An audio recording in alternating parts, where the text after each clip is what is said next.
Welcome to episode 14.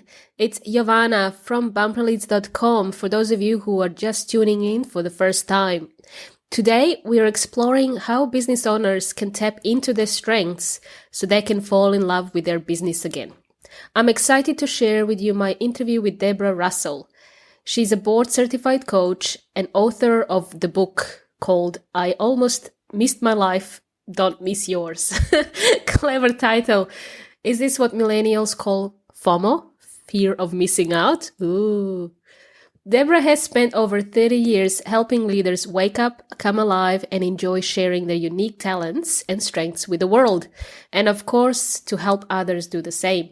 Debra also worked closely with the great Tony Robbins as head trainer and general manager of the multi-million-dollar training organization Robbins Research International. As well as running her private coaching business, Debra is a master platinum coach for the Tony Robbins Companies. She's passionate about inspiring a strengths movement in which individuals and leaders commit to being strengths heroes for themselves and others. So if you've ever been feeling a bit out of whack lately, maybe it's time to stop and listen to this episode. Debra tells us how we can supercharge our strengths in 21 days so that we can go from feeling like me to yay in no time. Let's get started.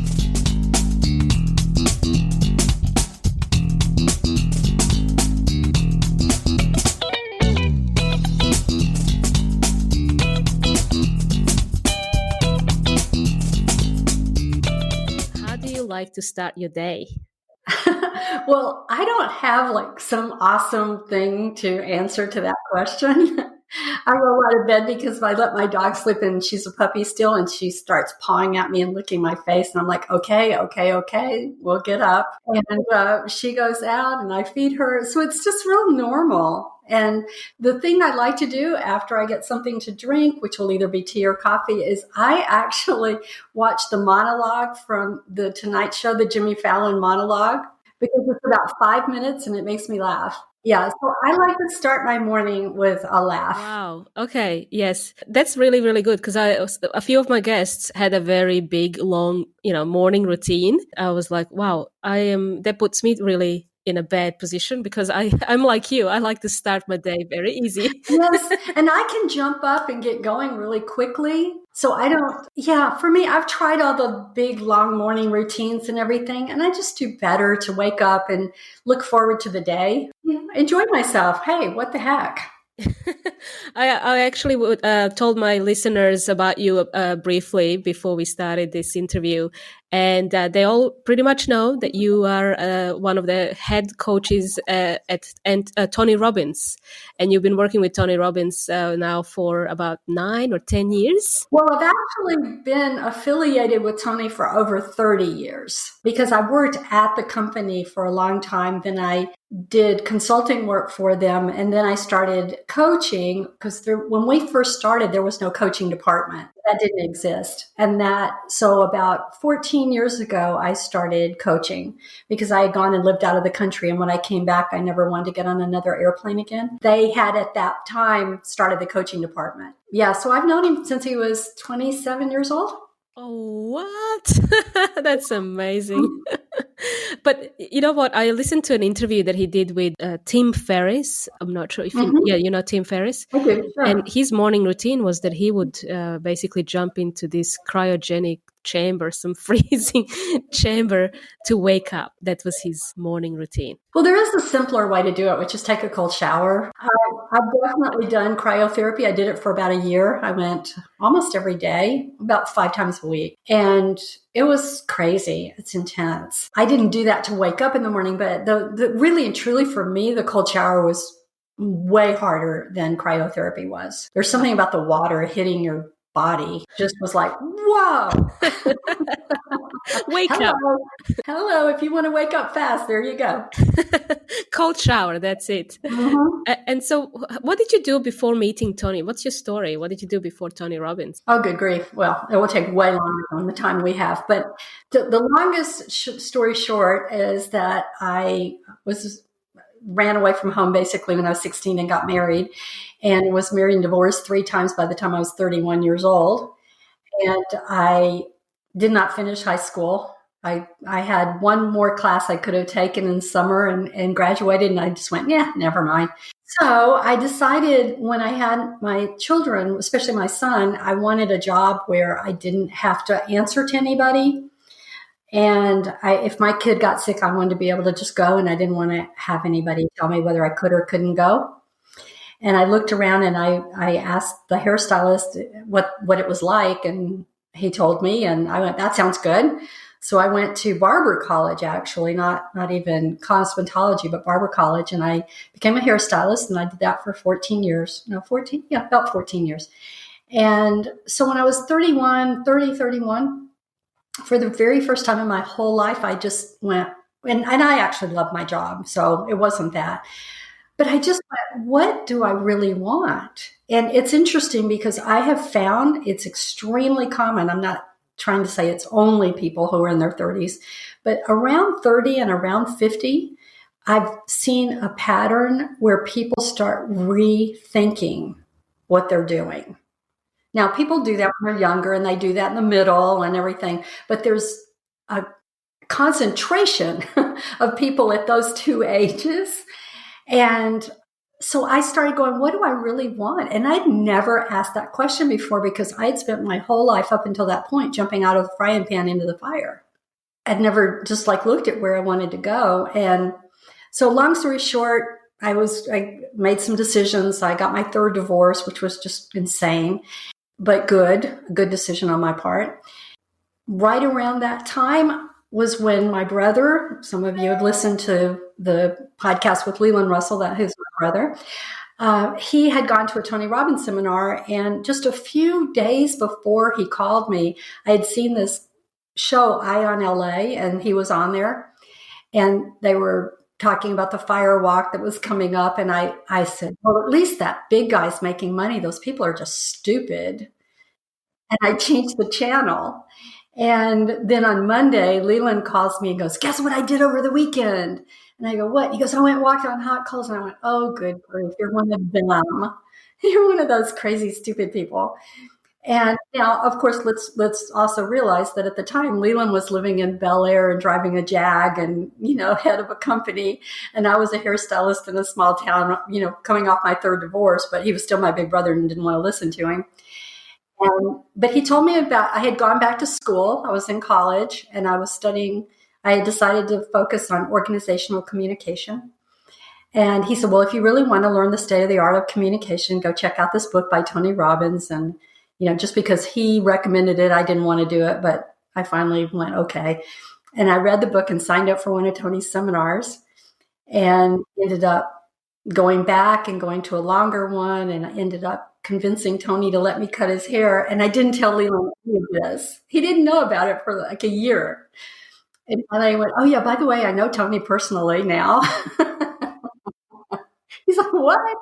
Anyway, so that's how it started. And then just a few years after, 3 years later, I became the director of training and the head trainer for his company. And so you've been with Tony Robbins ever since, really? Or well, off and on, because what happened, and the reason I'm so fanatical about the work on strengths that we'll probably talk about a little bit, is that I always had just done work that I loved. And if I didn't like it, I just didn't do it. And so I always succeeded when I was doing things. And so I got this job as the director of training, and I was deliriously happy. I mean, I was up at night thinking of things and just experimenting and just completely engaged. And as a result, I had amazing results and I got a promotion. I didn't really want the promotion, but I went, well, it's what I should do because this is the next step and ... Even though I don't really feel that excited about it, I need to change how I think about it and all this and use the stuff I know to change how I feel about this. Anyway, 4 promotions later, I was literally dragging myself to work, starting to feel sick, hating my job. And that just doesn't make any sense when you're working for one of the most powerful personal development companies in the world. I just finally went, I don't care. I don't care if I'm completely copping out. I'm not doing this anymore. I don't like my job and I just refuse to do it anymore. And I quit. And Tony wasn't very happy with me at the time, but he got over it. And it took me a while, because what had happened is I had started to buy into this idea that the road to success was to change myself and start to make myself like things I didn't like. And I'm not saying we should never do that. I'm just saying that it's not usually where people shine. And so it took me a while to get back to what I really enjoy doing. So I started doing training on my own, and then I did consulting projects for Tony Robbins Company during that period. Then I just took a complete break and went and lived in Argentina for 3 years and danced tango. I was 50. Are you good at tango? I'm pretty darn good, yeah.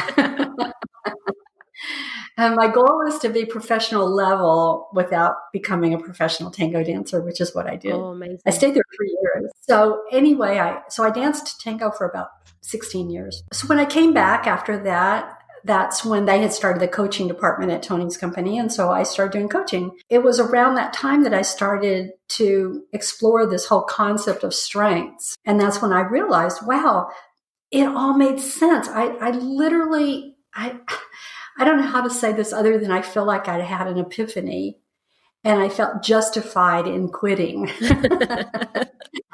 Like, see, those weren't my strengths. And I felt free. And then I started to go, look, these things that were I don't call them weaknesses. I call them non-strengths. These things that were not my strengths, that's fine. Work around those. But why I was successful up to that point and why I started deteriorating from my success is I got away from it. And I find this with a lot of entrepreneurs, because they start their businesses in their strengths, something they're really good at, and they start their businesses, and then they start getting pulled away from that with all this other stuff. And they lose their joy, they lose their enthusiasm, and they're not as good at that other stuff. And so with my entrepreneurs, I'm constantly guiding them back to their strengths and how to make sure that they team up with other people who have the ones they don't have. Going back when you mentioned when you turn 30 years of age and you find there is this thing that just happens in your body and it just changes. I had the same moment. I had similar story in terms of my career progression. Was I used to change jobs every 6 months or every year. I would get bored. When I was 30, I even spoke to some friends who were in their 30s, where your career was going really well, but my attitude was almost more mature, and I almost didn't feel the need to please anyone, and I had almost that. I don't give a F about anybody else. I'm going to look after myself, and I'm going to think about myself. I'm going to focus on myself. And I did come across a book, Gallup, which is all about the Strength Finder. I don't know if you did that. I recommend Strengths Finder 2.0 to everyone. Yes. The course that I created isn't dependent on that book, but I do recommend taking that because it gives people a kickstart to what some of their talents and strengths really might be in a way that they might not have recognized before. And I really loved it. The summary that it provided on me was that it said that I am futuristic, strategic, intelligent, activator, which is all the kind of key elements of being an entrepreneur, really, or being someone who has a vision, but also being able to implement that vision is something very powerful. And that's when I go back into my career, all my previous jobs and things that I kind of dabbled in, which I started off in entrepreneurship as well. And I gave up early because it was easy to get a job. And then I pretty much discovered that these strengths, I should really be focusing on my strengths. You know, there was like a switch in my brain. The life was just so much easier. I had clarity and purpose. And yeah, that's why I'm very excited to be talking to you, because you have a really great course that help people actually going. I think you said 21 days you can find your strengths. It's 21 days to supercharge your strengths. To supercharge, yes. Right, supercharge your strengths. And the first week is all about self-discovery. I encourage people to take the StrengthsFinder 2.0 test just to give them a kickstart. But I also want to make sure that people delve in. Like you said, you looked back at jobs you've had before and started putting it together. And I think it's important to also do that in addition to just having like the top 5 strengths from StrengthsFinder, Yeah. because it gives you more information when you really delve in. So the whole first week is about self-discovery. And the second week then is about growing your talents and strengths, because as far as I'm concerned, it just isn't enough to know what they are. So what? If you don't put if somebody has if they're naturally athletically inclined, for example, they're not going to become a star player without doing the work. You've got to do the work. So to me, Tony, I call a person who's actively engaged in developing their talents and strengths, I call them a strengths hero. And if they're helping other people, all the better to do the same. And I look at people and I see who has gotten where they are because they've primarily focused on their strengths. Tony Robbins is absolutely one of those people. Yes. He's a strengths hero because he has not gotten to where he is by fixing his weaknesses. I promise you, I know him. He's gotten there because he's taken his natural talents, I would almost even call it your nature. And he's taken that and grown it and expanded it and learned and gotten skills associated to it. That's how you get there. So you got to do the work. So the second week is about growing your strengths. And then the third week is tips on how to supercharge, how to go beyond. And some of that includes building your team, making sure your beliefs are in line, that your talents and strengths are in line with your goals, those kinds of things. And you don't have to do it over 21 days, but it was catchy to say 21 days, but it's really good. I'm very proud of it because this is something that I use every single day in my work and my coaching, but I hadn't really separated it out as a separate thing to talk about. And I just want to foster the conversation about it. Even if people don't do the course, I want people to be thinking about this and supporting other people in doing this because it's where the joy is. Is it okay if I share my favorite quote in the whole world? Oh, yes, please. Okay. This is my absolute, somebody put me on an island and said, you only get to take one quote with you. This would be my quote. And it is, don't ask what the world needs. Ask what makes you come alive and go do that. Because what the world needs is people who have come alive. Howard Thurman. That's what I want. I love to see that spark in people when they're tapped into their talents. Yes, I love that quote. Yeah, I have to, if you can email me, that would be awesome. I have worked with so many business owners, now hundreds of business owners since I had my business Bumper Leads.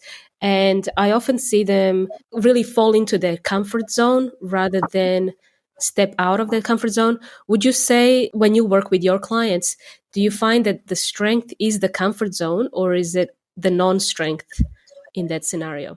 Well, I would prefer people to challenge their comfort zone in their strengths, if that makes any sense. That's why I'm talking about growing your strengths. Because if you just sit around and go, yeah, I'm good at sports, and you don't go train, you don't go do anything, you don't get anywhere. So I think you can be, but the answer to me isn't to go out of your strengths to challenge your comfort zone. And this is what most people think. Yeah. I'm not good at this, so I better go challenge if they are thinking about comfort zone, they think, how do I challenge myself outside my comfort zone in my non-strengths or in my weaknesses? And I would say that's not the place to do it so much. I'm not saying never, because there are times when that's appropriate. But I'd much rather see somebody go, look, here's what I'm pretty good at sports. I'm comfortable there.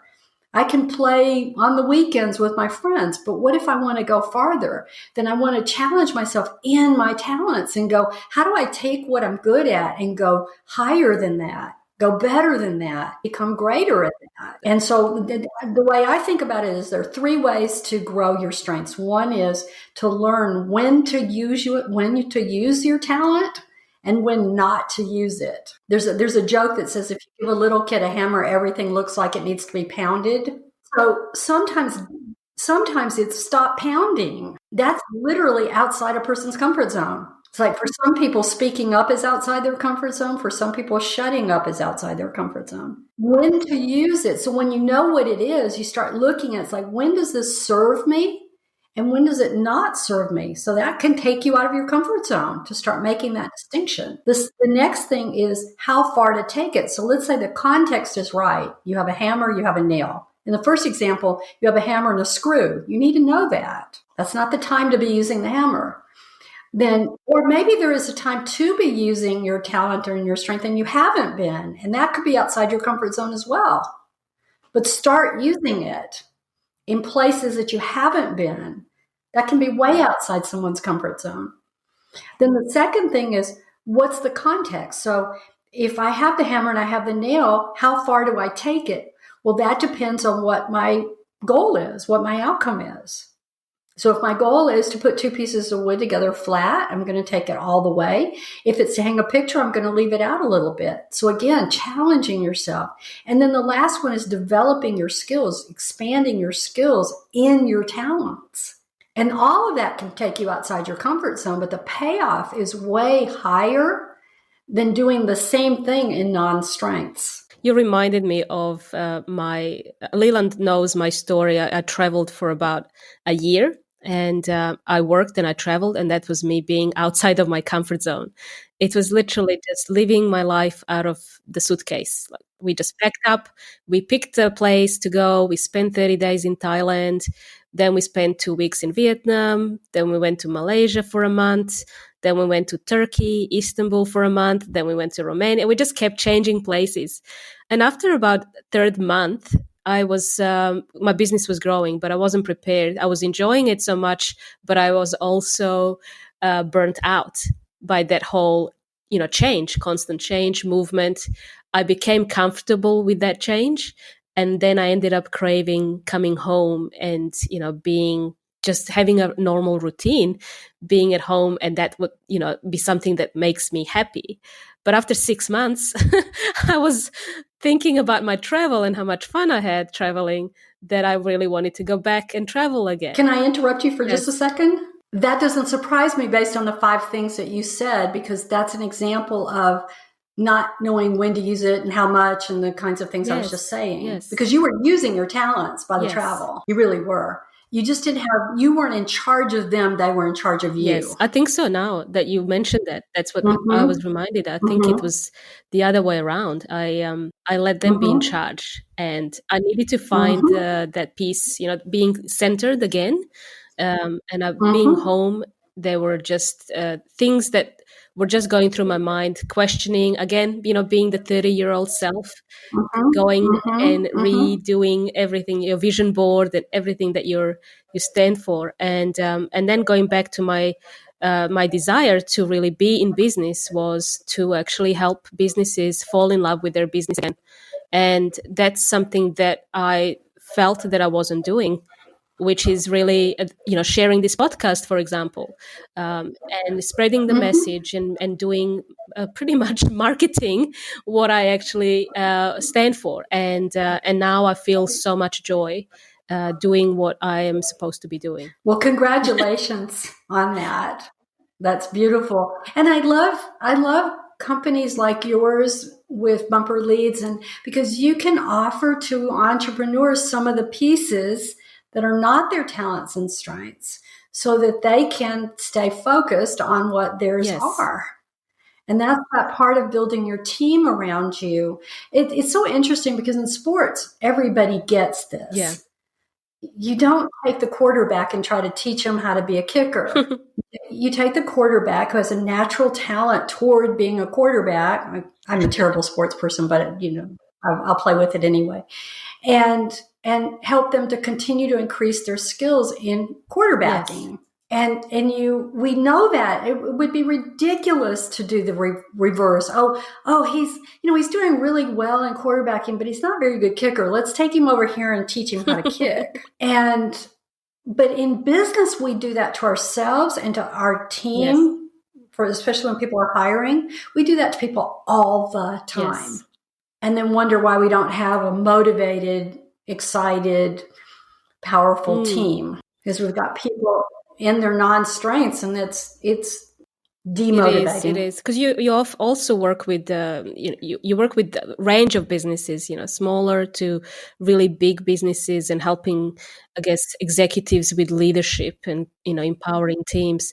How do you find your kind of the strengths playing up, and how people can move from being that entrepreneur, let's say, to being a big CEO level?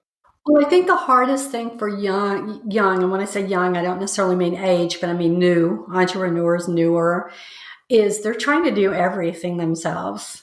We're just not good at everything. That's the fact.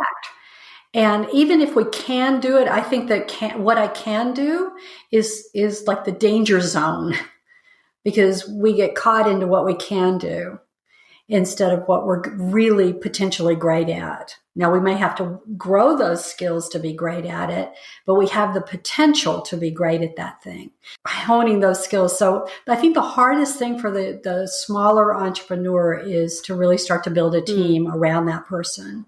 And that just takes time. The second thing I would say is in the larger companies, the bigger problem is making sure that you've got the right people, they're trained properly, and that they really are primarily in their strengths. I talk about it as the 80-20 rule, that not the typical 80-20 rule, but the strengths 80-20 rule, which is that your 80% of your day is spent in your talents and strengths, and 20%, okay, maybe 30 in non-strengths, the ones that are really important, that you have to do and no one else can truly. If you keep that ratio or that balance, you're going to be in pretty good shape. But if it starts to dip below 70%, that's when people just start feeling they're not doing as well. They start feeling tired. They're feeling frustrated. And in the larger leadership, with people who have big teams and everything, they get so frustrated with their team because their team's not doing what they're supposed to do. And it's a lot of times because they've just got the wrong player in the wrong position and they're not trained properly. And so working with my people because a lot of leaders have a bit of a tendency to be like, just do it. And like, yeah, that doesn't really work. I mean, there's so much more to it than just that, obviously, but those are just broad strokes to your no, that's answer fine. To your question. I just remember I'm really lucky that my husband works in the business, works with me, and when I had to basically train him in and become like, I guess, the manager, going from doer to the next level, and I had to pass my knowledge. I had such short attention span, like I would say nasty to my husband. After 3 months, we became like really good. We clicked, he understood what the business was doing and what we were trying to achieve. Me trying to pass that knowledge across to him was just a challenge. Well, it's probably, again, based on just the 5 that you mentioned, it's probably not your talent, not your strength to do that. And at the same time, that's why when people find a non-strength that is important for them to do in the short term, hopefully not as their ongoing job, but just in this short window of time, it's to just go shoot for good enough. Don't shoot for being great at it. Don't even bother with being great at it. Just go, look, what do I need to do to be good enough at this to get this period, and not be frustrated with yourself or with somebody else, and apologize in advance to other people and go, look, this is not my strength. So I'm shooting for good enough here, and you need to help me out and get it done. But it still does. That's why I'm saying there's some non-strengths that for short windows of time, there's not someone else to do it. So we do have to do it, but we don't want to make that our job, because if we make that our job, we're going to be miserable. That's all there is to it. Even if we quote unquote succeed, we're not going to be happy. And I get a lot of that with the people who have super success and they're not happy. Guess what? Still comes back to this sometimes, if not a lot of times. Yeah, I agree with that 100%. With the business, my listeners would probably want to know where they can reach you and how they can find you. It's very simple. It's DebraRussell.com, and I'm sure DEBRA, it's in there. I'm sure they'll be seeing that, my name. So it's DebraRussell.com. I also did create a little page that is 6 clues to identifying your natural talents and strengths. And it's a short video with a worksheet.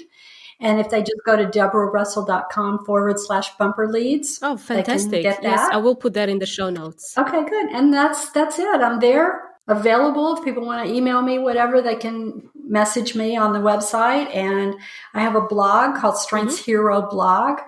And that's really my main message is get out there and further maximize, go after, focus on, enjoy your own talents and strengths, figure out what they are. But the thing is, we already know them. We just don't know we know them, because we're talking about, this is who you are. You were born certain ways. I mean, I don't know if you do you have children? We don't have children. We have a cat.